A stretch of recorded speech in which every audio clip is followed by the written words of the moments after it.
invested in what's necessary to make this economy grow. President Obama last night taking on his critics, trying to sell his budget plan directly to the American people. Well, now he has to face some of the critics on Capitol Hill, some of them Democrats. How will his sales pitch change? Let's talk about it with Taylor Griffin, a former economic advisor to the McCain campaign, Maria Cardona, a former press secretary for the Department of Commerce under President Clinton, and a former senior advisor to Hillary Clinton's presidential campaign. Welcome to both of you. I want to start off with a letter grade. Maria, not even a sentence. Give me the letter grade for the speech last night, the press conference. A plus. A plus. No question. All right. Absolutely. All right. What did you like about it? He did such a terrific job, and I think two very important things. Number one, continuing to lay out to the American people how difficult this is going to be, the real difficulties and challenges that lie ahead. He's been very honest about this even throughout his campaign. Number two, he talked about the importance of attacking this crisis on all fronts. That's why he has approached this from a multi-pronged approach with several plans that go to all of the problems that have put us in this problem to begin with. And I think he was very detailed in a very understandable way about what it is that we need to do in terms of investing in education, investing in healthcare, investing in energy to make sure that we are never in this problem again. I want to get to those three words of the use, investment, in just a second. But Taylor, first of all, your grade for the press conference last night. B minus. B minus. Higher than I might have expected.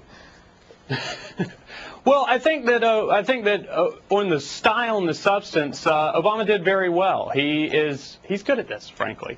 I think the substance of it, though, that's where he really fell short. I think that the American people are really concerned about the deficit. They're concerned about this government spending we're seeing, and I don't think he really explained to the American people why he is proposing a budget that, by his own numbers, will increase the deficit by $7 trillion over 10 years. By CBO's numbers, will increase the deficit by $9.6 trillion over 10 years. Yeah, I think he's really got to address this spending problem. And the point of having you both on today, Maria, is that even Kent Conrad, who is a Democrat and the chairman of the Budget Committee, is saying those tax cuts that President Obama campaigned on, those got to go.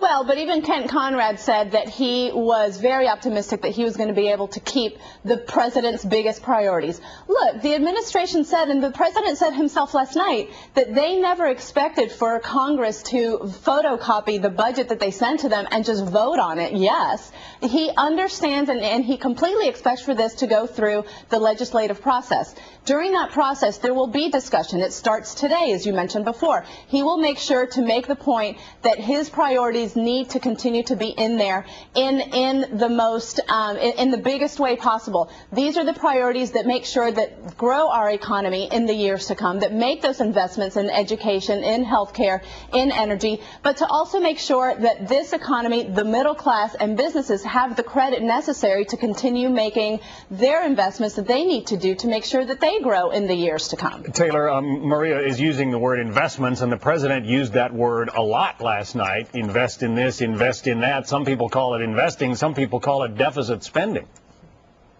Yeah, I think that's right. And I think that the American people are really becoming increasingly concerned about the amount of money the government is spending.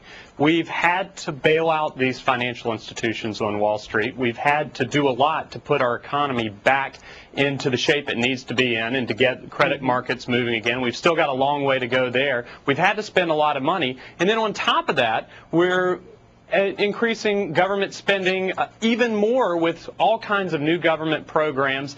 And I think that it is important that Obama, before he proposes new government programs and new government spendings, really takes a stand on government waste. He signed an omnibus spending bill without even a fight that had 9,000 earmarks in it. Now, some people may say earmarks are a small part of the budget, but to take that stand and to tell the American people, I am going to stand up for your tax dollars and to make sure they're not wasted, would be an important thing for him to do to establish credibility on his dedication to fiscal responsibility. He's promised that in the campaign. I don't think we've seen that yet as president. All right, Taylor Griffin. John, what's interesting is Maria, we're going to have to say goodbye. I'm sorry. Taylor Griffin, Maria Cardona, right, thank you both. Thank you. Hillary Clinton.